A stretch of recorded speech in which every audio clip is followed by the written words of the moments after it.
Hi, everybody. Welcome to Maximize Monday. It is Monday, March the 24th. Yep. Uh, God has been good to us as we are on our way. Well, we have one more Monday in Yeah. March. March feels extra long This whole year for feels some like reason. far. It feels like we've been in 2025 for like 3 years. Yeah. But This we did the same thing last year. And then the end of the year kind of felt like it sped up. after this. Yeah. Because I know you're going to be talking about Christmas soon. Oh, I'm already ready. You Let's do it. know, Christmas in July and getting, prepared for all that. Mhm. But anyway, welcome everybody. Please do us a favor and share it this time. Get somebody on, let somebody know that we're on today for Maximize Monday. I am Pastor Nick. That is Maya Labu, and our social media manager and other duties as assigned, as we always call it. We had a wonderful leadership seminar on Saturday. Mhm. Bishop taught. I did the lesson for all of our leaders. It was good.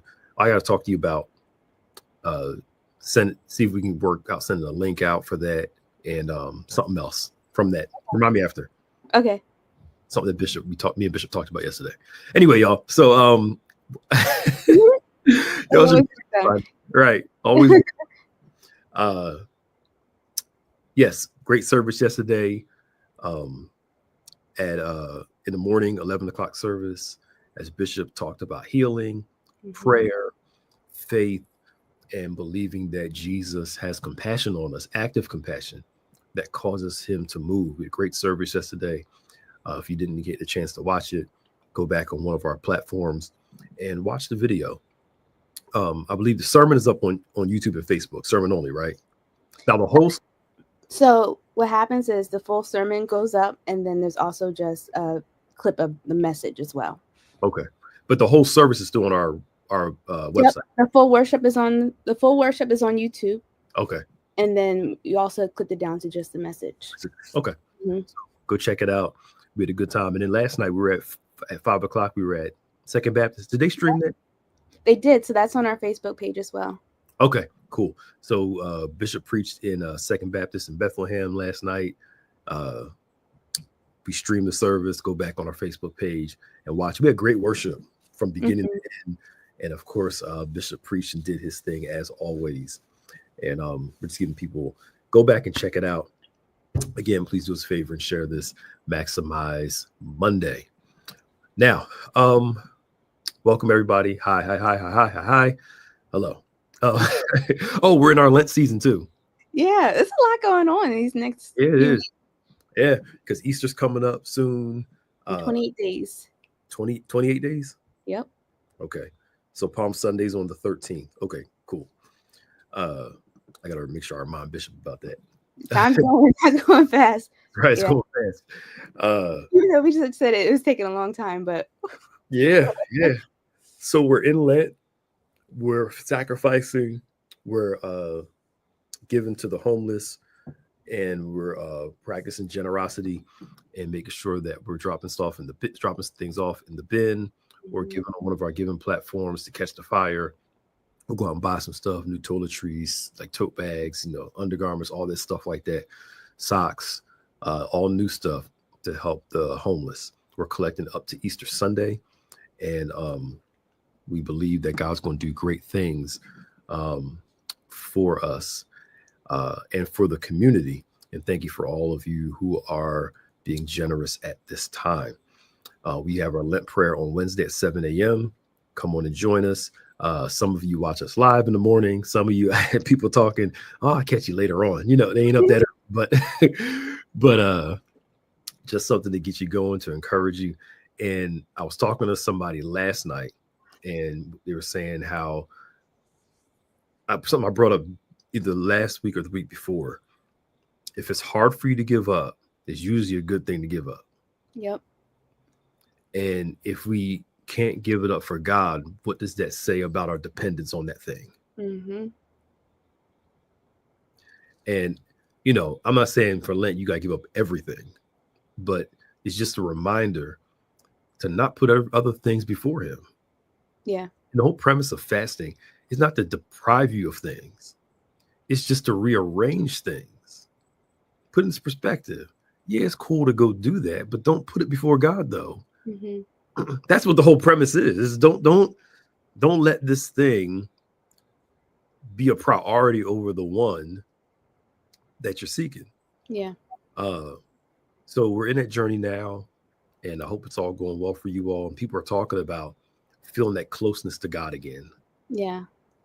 I think doing things like this, Lent and fasting, it gives us a good self-awareness of where we're at, because it's easy to say, oh, me and God are close and say all those things. But when we're actually faced, in the position of having to sacrifice, like, we realize it's not as close as we thought it was, and it's on us. Like you just said, we're putting things ahead of our relationship with God. So it's not meant to be easy.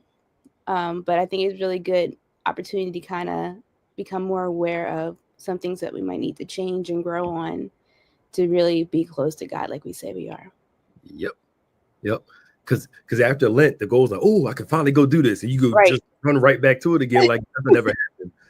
The goal is to do it and use it within its proper context. Because our desires, if you don't control them, if you don't control your desires will control you. And that's why I be praying at my fast from candy corn and peeps.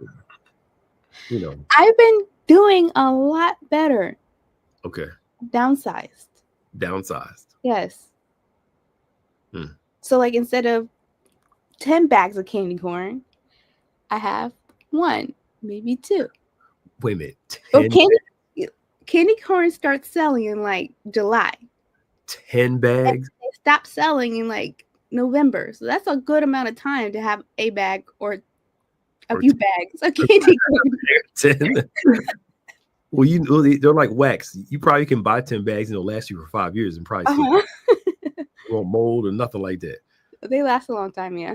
Yeah, because you're not eating anything real. Anyway, today, this month is Women's History Month.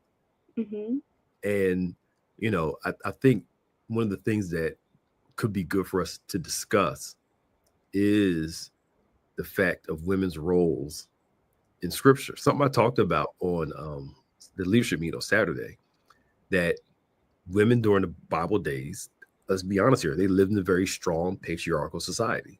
Women were often marginalized because of their gender, and there's no need to lie about it. It just was what it was. Yeah. In a lot of cases, women were just seen as property.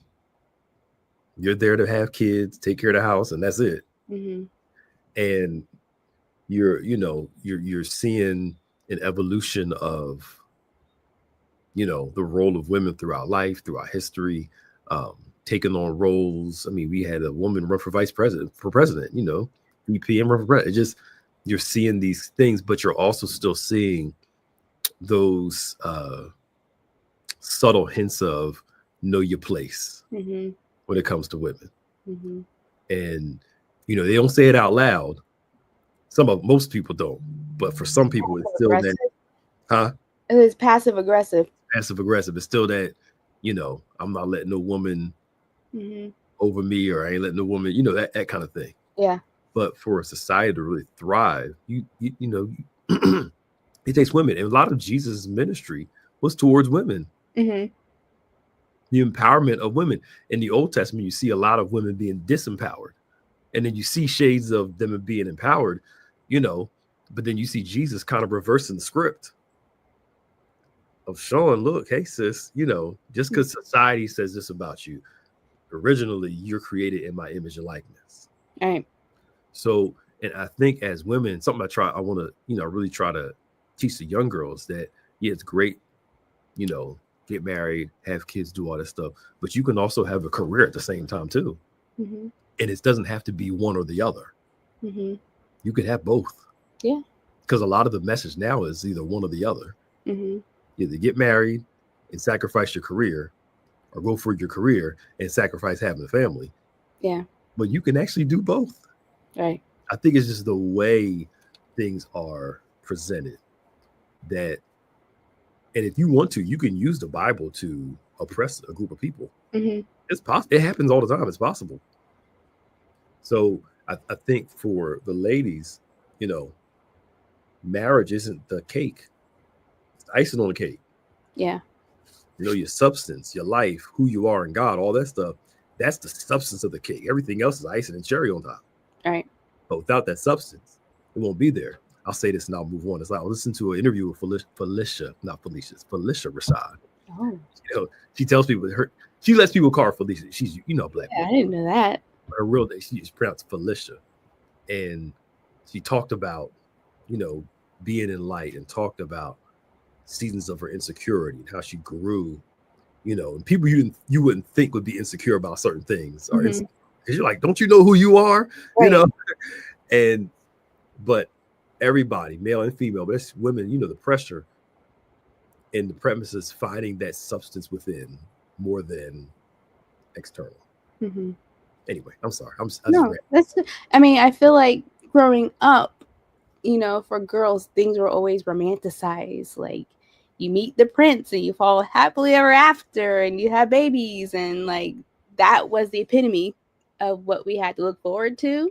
Mm-hmm. And now even looking at the Disney movies, and they're getting a little they're getting in trouble for a little bit because they're changing the story, they're changing the script and making the princesses being able to have a mind and do things outside of what getting married and living happily after. Mm-hmm. So I think things have definitely changed, but like you said, there still is a little bit of that undercurrent of like you said, know your place. Mm-hmm. But one of the things I always appreciated about my dad was that he always said, I'm not raising you to be a Barbie doll. Mm-hmm. I want you to be able to stand on your own 2 feet. So, get your education, do things in life that are going to be fulfilling to your purpose, and being able to support yourself, it's not a bad thing to want to get married and, have that family, but still be able to be your own person. Mm-hmm. And to be able to handle business if you need to. So yeah, I do wish that more girls understood that instead of having to, how am I trying to say this? Instead of having to present in a way that they think will get attention, mm-hmm. or, certain things that will be able to support them. Does that make sense? Mm-hmm. And then, just be who they are. Yeah. You know what I mean? Mm-hmm. No, and discover who you are, and I was talking to somebody about it, and they, was kind of just asking about another woman about insecurities and that phase that it's sad that a lot of women, once they get older, that's when mm-hmm. they start being more comfortable in who they are. Yeah, they don't care. And then they look back and say, "Man, I wasted all that time worried about all this stuff that really wasn't even important at the end of the day."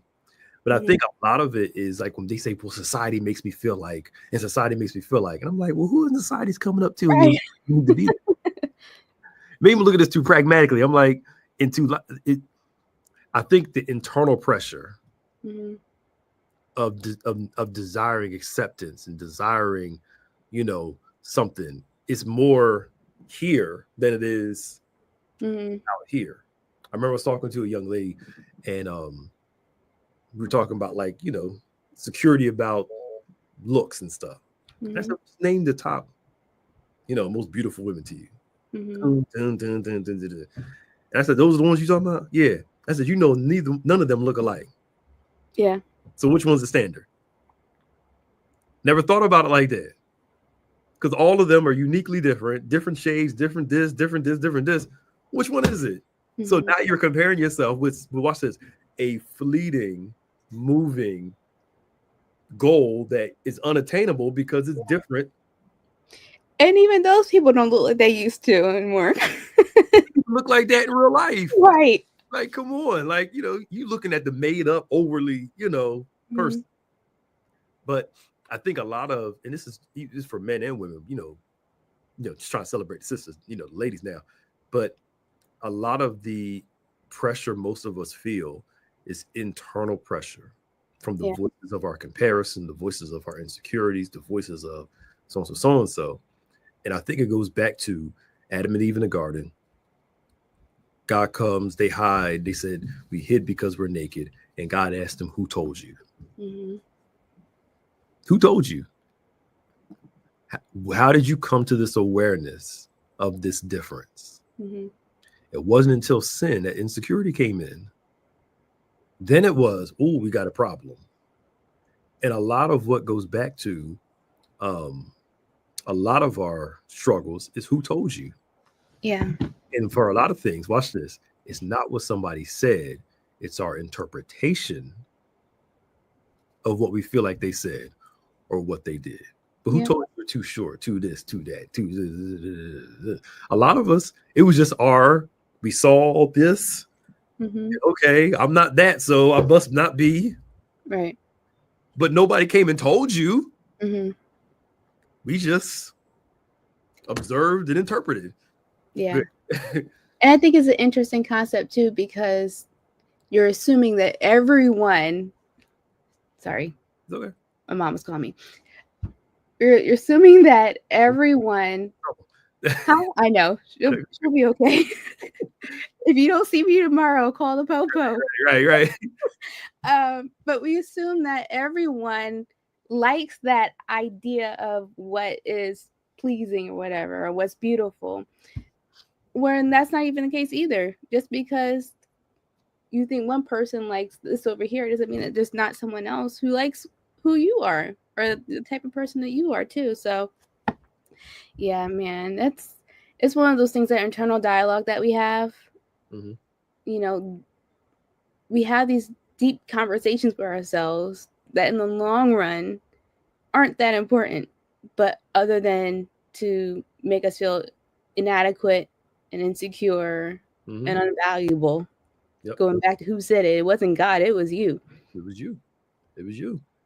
And that Bishop was talking about, negative comparisons last night. I think it was last night he was talking about it. Mm-hmm. A lot of us, even when it comes to business and stuff, Mm-hmm. it's easy for us to, or life in general, it could be anything.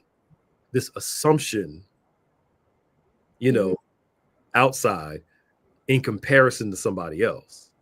So let's take somebody's trying to build an online platform. Mm-hmm. Go where you're appreciated. Mm-hmm. So say your biggest audience is on Instagram. Mm-hmm. Why are you mad if somebody got a bigger YouTube following? You can still build your YouTube up. Yep. But if your platform is IG, you build that where it is. Mm-hmm. There is no scarcity in God. Yeah. And if the scarcity mindset will feel like this is the only group that's out there. Mm-hmm. We'll look at like, well, they're taking my group away. No, they're not they're taking my business away. No, they're not. They found their lane. You need to find yours. Right. Because everybody has Mm-hmm. a lane. I just use that as an example. That's the easiest thing to pick from. No, it's true. It's going, yeah. It's what you bring to it. Mm-hmm. And I think on the other side of that too, sometimes people hear, oh, someone else is coming after me, I need to, shut them down or whatever. It really isn't that important. Like you said, just stay focused on you and your lane, because nothing's going to be done the way that you do it because of who you are. Mm-hmm. So, for me and what I do, like I love connecting with other creators and, people who are in my line of work, and say, look, there is room enough for the both of us to support each other and to grow, and for all of us to be successful. Right. So, man, this gets me into some fights too, because not everyone thinks that way. No, the premise is this. You look at it. Let's take business example. You got a business, or you want to build something, whatever like that. There are billions of people in this world. Mm-hmm. Billions of people in this world. You mad at somebody because they got 1,000 people, when you got what's a couple billion times minus 1,000. You got it's a lot of people over here that you could be appealing to, but you knock this over here, and you're missing. You're so busy focused on this over here that you're missing all that over there. Mm-hmm. Go get the ones that this person's not getting. Yeah. But again, it goes back to that unhealthy comparison, that mindset of how we interpret this because of sin. Yeah. And recognizing that difference instead of embracing said difference and being okay with your difference and finding your lane. We negatively compare it to somebody else, And instead of Cain changing, Cain tries to eliminate Abel because he thinks if I eliminate the competition, that'll get me the audience that I want. And it doesn't get him the audience that he wants. You don't have to dim somebody else's light to make your light shine brighter. And that's where I believe that God wants us to really connect it. Embracing our difference. You okay? Yeah, the kids upstairs are doing something. Embracing our difference, while not looking at it as the enemy, but finding common ground. Yeah. Because we're supposed to be different. Yeah. Yeah.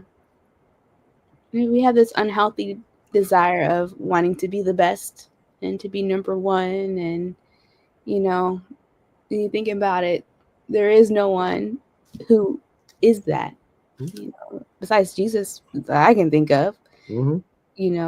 It's okay to just continue to work your best and to strive for success and all that sort of stuff. But in terms of having that title, really, it's not worth it. Because you're undercutting yourself, you're alienating yourself, trying to eliminate your competition, and then you'll just find yourself in isolation. Yep. It's lonely being at the top. Yeah, and you're still miserable. That's why so many people that are at the top are very miserable people. I remember I was talking to this guy who does therapy, and we were just talking, and we were talking, and he said honestly, the most miserable people are the people who got a lot of money, a lot of status. He said, don't get confused. They are very miserable people because they think that having all that stuff is going to compensate for their flaws, their fears, their insecurities, but they have to keep getting more to feel better about themselves. Yeah. And they only feel better about themselves the more they're elevating themselves above others, but they're miserable people. All of us would love to have a certain amount of success that certain people have, where money's never an issue. But the reality is that, God wants us to be able to have joy and peace and love and all that stuff primarily. So whether you have these things or not, it's not ruining your life. What does Paul says? To have God and be content is your greatest gain. Yeah. That's the greatest gain you could ever have, is to have God and contentment. Because all those things, he says, you can't take with you when you go to the grave. Nothing wrong with having more money and nothing wrong with all that. I'm talking about prioritizing. You having those things don't make you a better person, and you not having those things don't make you a worse person. Right. But that's the challenge of living in the society we live in. We're so busy observing everybody else's life that we start living in comparison. Because now everybody's life, well, not everybody's life, most people's lives are on full display. Well, let me take this back. The life they want you to see is on full display. There's a difference. Yeah. And then you come to find out they're lying they're lying about their life. And you realize it's not as good as you thought it was. It's just what they're saying. So we're trying to build on this false reality. Yeah. I feel bad for these kids. I can see why certain therapists and psychologists say your children shouldn't have social media before the age of 18. Because if you see what it's doing to adults, due to an unformed mind, it takes over their lives. Wow. It really does. Wow. It was funny. I was out somewhere and I think I was at the mall, which is crazy in itself, but you see all these kids and they're doing their thing. And then I saw one, I was like, oh, you actually look your age. You actually look how you're meant to be. And it wasn't on a phone like everyone else. So I think their struggle to try and fit in and to be cool and whatever, you cannot pay me to go back to middle school or high school again. I kind of did fun. I mean, I miss the community, hang out with my friends, but the pressure of it and the lack of responsibilities. Yeah, right. Yeah. But everything else that, went with it, I'm okay. I'm glad I'm on the other end of things now. Yeah, I don't blame you. But I think a lot of we start talking about women and start talking about whole thing, but this is our normal, y'all. Just that's why you love us. Yeah, first time watching, it just is what it is. Y'all know us by now. I think that's where growth starts. Here it is. We have to grow into who God wants to be. And we'll say this more close. So I got to go. Is sometimes we forget when the Bible talks about fruit, that we're like trees and fruit is born, fruit is grows, like the fruit of the spirit, love, joy, peace, all this stuff like that. We forget that fruit has a maturation process. Alert from calendar. Maximize mod name. Oh, I've never seen a tree bear fruit all in one day like this. It starts off with a leaf, then it starts real small, and it starts to grow. Yeah. Sometimes we want what grows over time to happen immediately.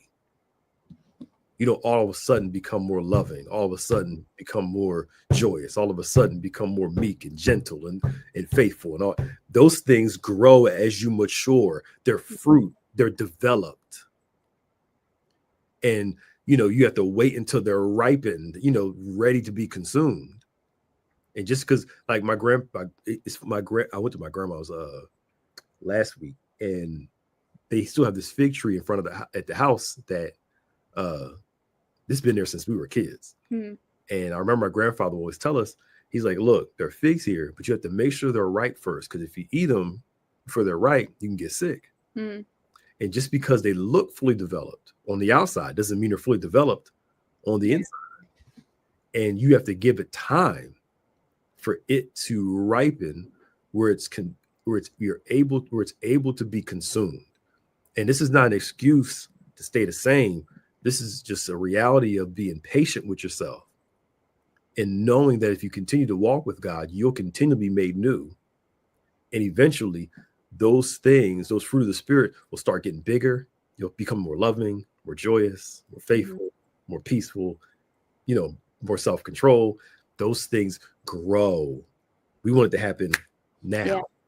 I prayed and I'm still insecure about this. Fruit takes time to develop. And you got to participate in it for it to grow in it. Yeah. All right. I got to go, y'all. That's good. Anything else you want to share? No, just on the great things that we're learning. I'm excited for the growth that we're all going to be going through as we develop to being fruitful fruit, and whatever that looks like for us. But yeah. Excuse me. So this week we have our Embrace class at 7 p.m. And then on tomorrow, we're back with the Safe House Men's Ministry at 7 p.m. So please call up someone, let them know to come out with you in person to really just have some real conversation about the thing that you guys go through. On Wednesday, we have our Word Impact Gathering at 7 p.m. as well as in the afternoon with Pastor Nick at 12 p.m. Again, that's on Wednesday. Bring your oil Wednesday too. Yes. Bring your oil. That's going to be really important because we're having our Miracle and Salvation Wednesday. On Saturday, On Point Radio with Pastor Nick and Bishop Evans, where you can call in, ask them some questions, and talk about everything, it seems like. So definitely do call in and have that conversation with them. And then a full day of worship on Sunday starting at 11 a.m. for the Encounter Worship Experience. So definitely come on out. We've been talking about healing and our faith. So a lot of great things going on. Oh, and then that's also our Get Connected Day, and we're having our pop-up social. So yes, that's going to be fun. Absolutely. All right. Well, if all hearts and minds are clear, we'd love to see you next Monday for Maximize Monday. On behalf of myself, Pastor Nick, and Maya. See y'all later. Bye, y'all. Bye.